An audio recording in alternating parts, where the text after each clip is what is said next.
Subtema 3, globalisasi dan cinta tanah air, pembelajaran 4. Era globalisasi membuat banyak sekali produk asing yang beredar di Indonesia. Sebagai warga Indonesia, kita harus mencintai produk dalam negeri. Mengapa kita harus mencintai produk Indonesia? Apa dampaknya bagi perekonomian Indonesia? Bacalah teks bacaan berikut ini.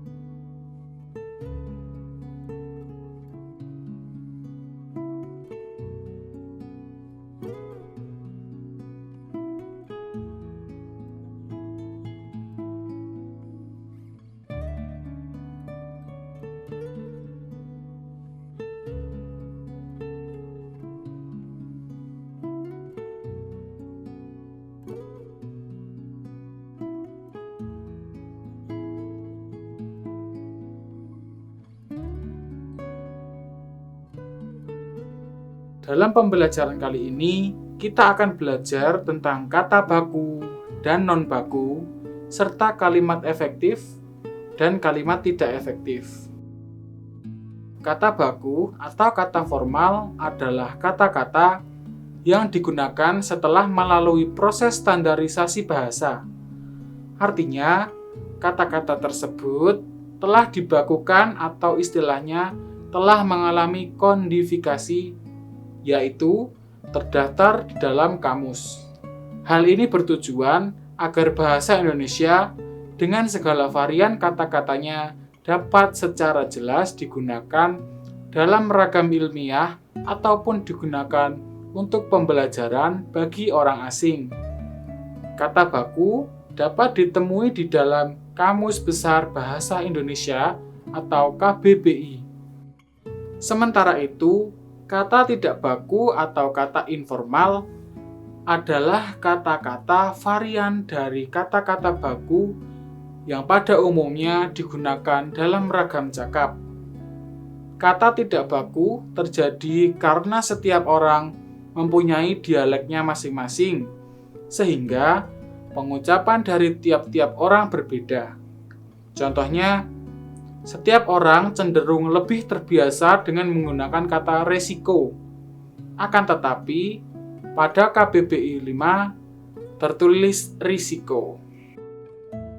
Berdasarkan teks bacaan, kita dapat mengidentifikasi kata tidak baku. Kemudian, kita ubah menjadi kata yang baku sebagai berikut. Kosakata non bakunya adalah banyak loh.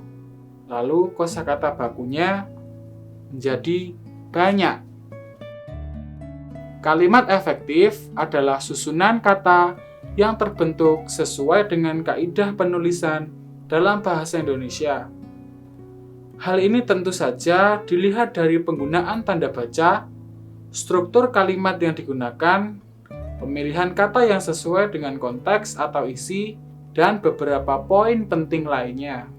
Agar kamu dapat mengetahui lebih jelas tentang poin-poin penting dalam kalimat efektif, simaklah penjelasan mengenai ciri-cirinya berikut ini.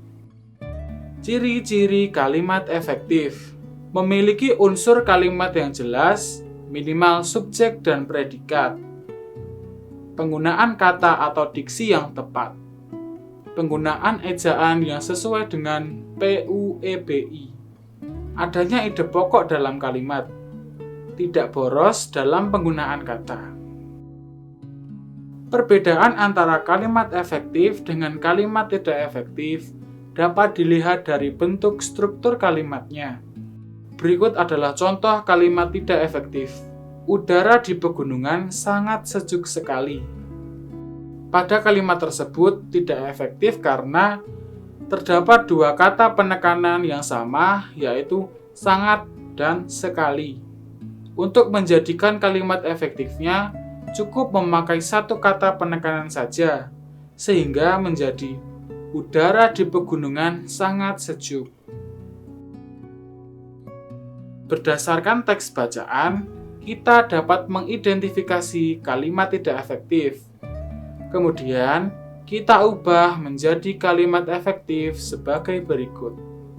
Contoh kalimat tidak efektifnya adalah, tentu ada sebagian dari kalian yang memakai banyak barang-barang produksi luar negeri dengan berbagai merek terkenal. Banyak loh baju-baju, sepatu-sepatu, atau tas-tas produksi dalam negeri yang kualitasnya sama, bahkan lebih baik dari barang sejenis produk luar negeri.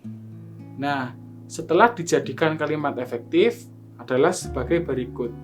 Tentu ada sebagian dari kalian yang memakai banyak barang produksi luar negeri dengan berbagai merek terkenal, banyak baju, sepatu, atau tas produksi dalam negeri yang kualitasnya sama, bahkan lebih baik dari barang sejenis produksi luar negeri. Kemajuan teknologi memotong biaya pengiriman produk ke negara lain.